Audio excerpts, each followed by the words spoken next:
khăn khô ipi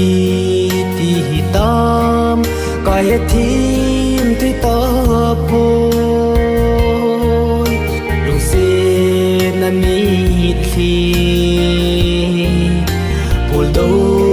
na mi thi long lung zi aha e ana e ka khăn khô tôi lệ ai bol sông thì bồn tê đừng xe mới thấy lâu đừng xe mới thấy lâu gió cây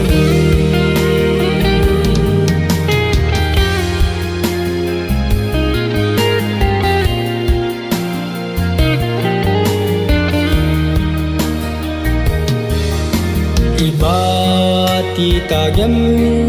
gen the ke ma kol thing no min leng sa mang za zo ta ke len pi ding ko ke len pi ding ko ta lo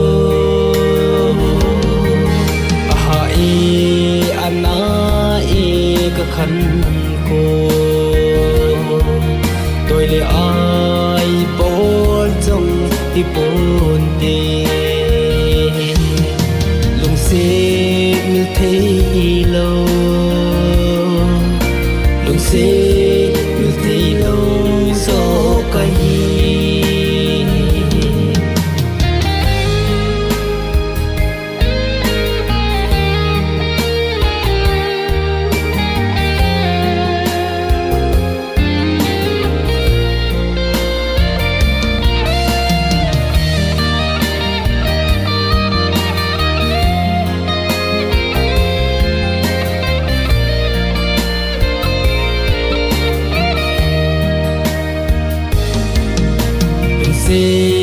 nắng vàng bôi nô min